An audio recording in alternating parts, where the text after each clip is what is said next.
Hi there! This is Magdalena from Email Octopus, and today I'm going to show you our automation feature. Automation allows you to create a variety of marketing scenarios. In this video, we'll go through the available triggers and steps you can choose from.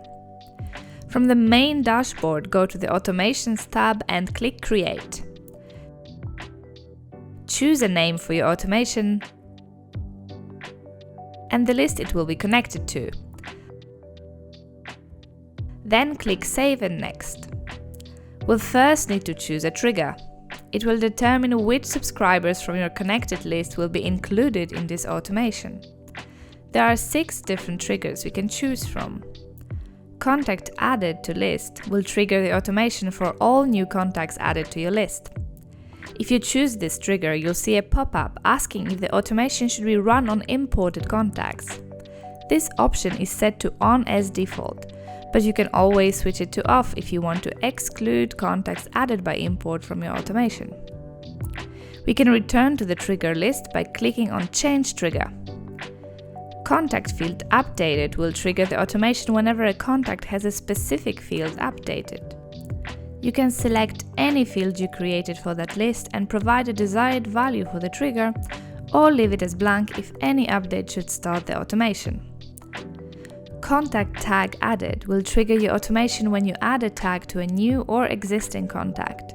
You can choose a tag that already exists in your list or create a new one by typing its name in the search box.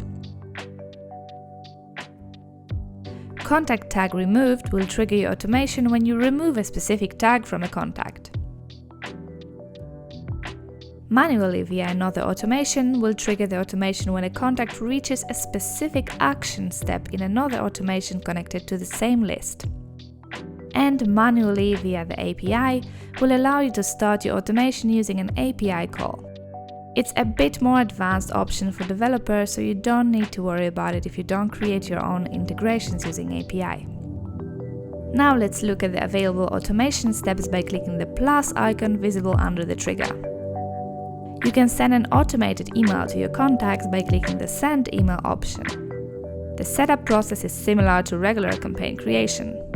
Fill in your sender information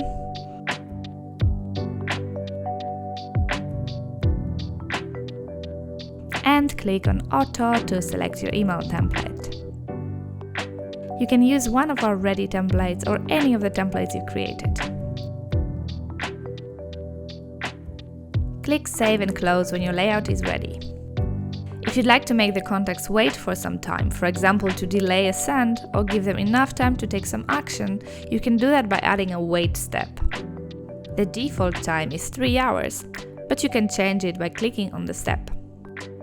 The next available option is Condition.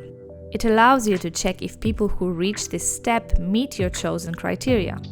This unique step splits automation into 2 separate paths. People who met the conditions you chose in the step will go on the yes path to the left, while those who didn't are on the no path to the right. Condition operators work in the same way as in our segmentation feature. You can choose almost any data you've gathered from your subscribers, like their email, name, assigned tags, or one of the fields you've created. You can also use various options connected to subscribers' activity. Finally, there's Action. When contacts reach this step, you can choose to update their field with a specific value, add or remove a tag, unsubscribe them from the list your automation is connected to, or trigger another existing automation. It's important to remember that once subscribers complete all the steps in an automation, they will be removed from it and will not go through any steps you add later. The newly added steps will trigger only for contacts who haven't yet reached the stage where you added those steps. If you click on the 3 dots visible on any of the steps, you'll be able to edit, copy, or remove it. If you use the copy option, you'll see all the places where you can paste your copied step. In the case of send email steps, you'll also be able to view the email's activity report. Click on the Settings button to view available tracking and personalization options. Once your automation and settings are ready, click the Start button.